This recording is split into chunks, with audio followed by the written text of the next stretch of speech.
Salut à tous. Alors pour tous les gars qui débutent dans le domaine du GSM, ils veulent commencer à débloquer les téléphones avec le logiciel MiracleBox.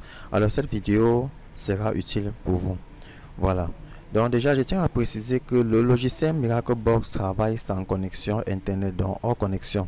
Parce que certains d'entre vous ont cru qu'il fallait avoir la connexion internet pour pouvoir effectuer le déblocage de leur téléphone. Non. Je tiens à préciser que ça c'est une version craquée. Et la version craquée n'a pas besoin de connexion. Donc actuellement la dernière version craquée qui est stable et qui ne dérange pas est la version 2.82.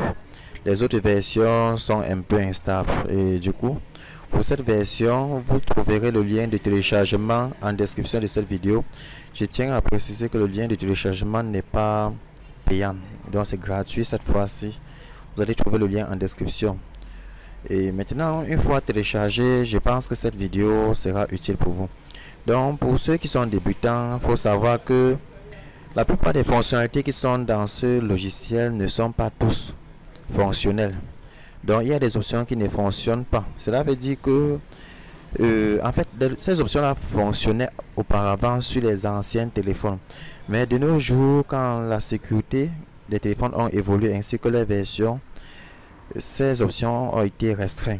Donc si aujourd'hui vous connectez un appareil Android qui tourne sur Android 10 ou bien Android, bref Android 8, 9 et 10 ou 11, le logiciel sera incapable de travailler dessus, parce que vu que la version Android est élevée, cela veut dire que la sécurité du téléphone est aussi élevée et du coup le logiciel n'est pas performant, il n'est pas efficace pour pouvoir travailler sur ces versions dont la sécurité est élevée.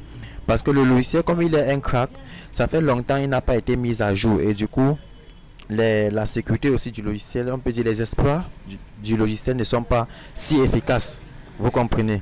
Donc du coup il y a certains téléphones que le logiciel ne peut pas travailler dessus.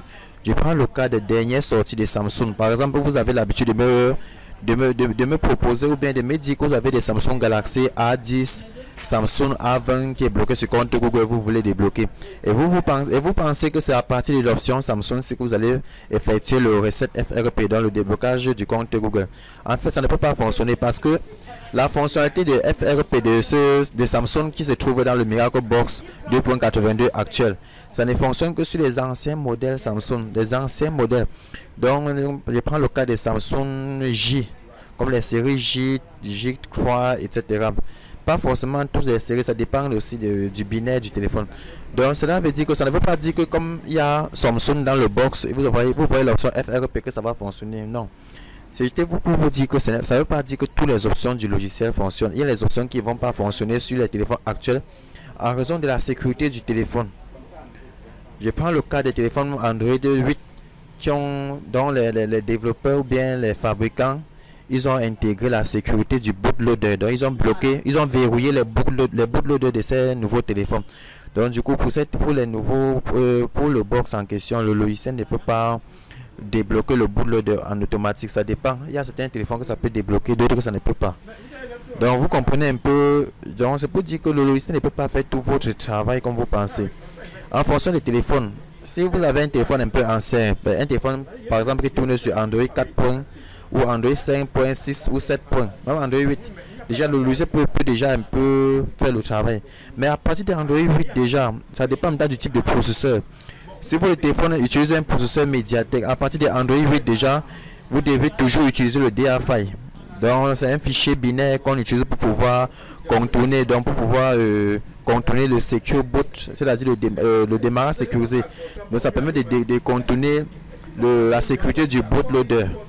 Donc quand je viens sur Custom Setting de MTK ici, vous voyez que on a la possibilité de choisir notre fichier DA en cliquant là pour pouvoir d'abord cocher et en cliquant sur DA5.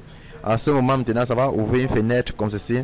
À nous de nous rediriger sur notre fichier DA que nous avons téléchargé, c'est important. Ok, voilà.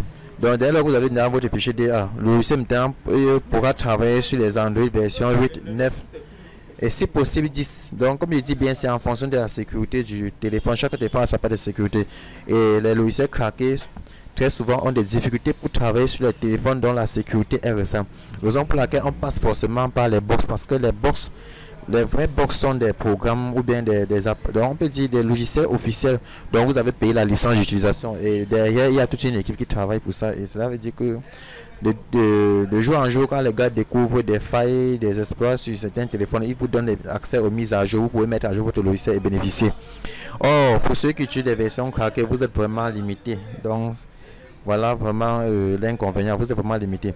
C'est la raison pour laquelle, étant limité, raison pour laquelle vous ne pouvez pas mettre votre version craquée à jour. Donc c'est ça d'abord, c'est une première partie. Pour ceux qui sont débutants, vous devez d'abord connaître. C'est pas forcément envoyer les options que vous voyez là, vous pensez que ça va fonctionner. Parce que certains pensent que quand ils vont cliquer sur l'option, ils vont aller par exemple dans MTK, aller dans la partie on leur fixe, dans la table on leur fixe, et cliquer par exemple sur Read Pattern. Ça va lire le code ou le chemin des nouveaux téléphones. Non, ça ne peut pas fonctionner. L'option ne fonctionne que sur les anciens téléphones Android version 4.4. Donc c'est à partir des versions Android 4.4 que l'option pouvait afficher le schéma du téléphone. Mais actuellement, comme nous sommes actuellement sur les Android 11, Android 10, même Android 8, ça ne peut pas lire, ça ne peut pas afficher le schéma. Donc même si c'est Android 5 jusqu'à Android 11 actuellement, le schéma, le logiciel ne peut pas afficher le schéma, vous comprenez. Donc ce n'est pas toutes les options qui fonctionnent.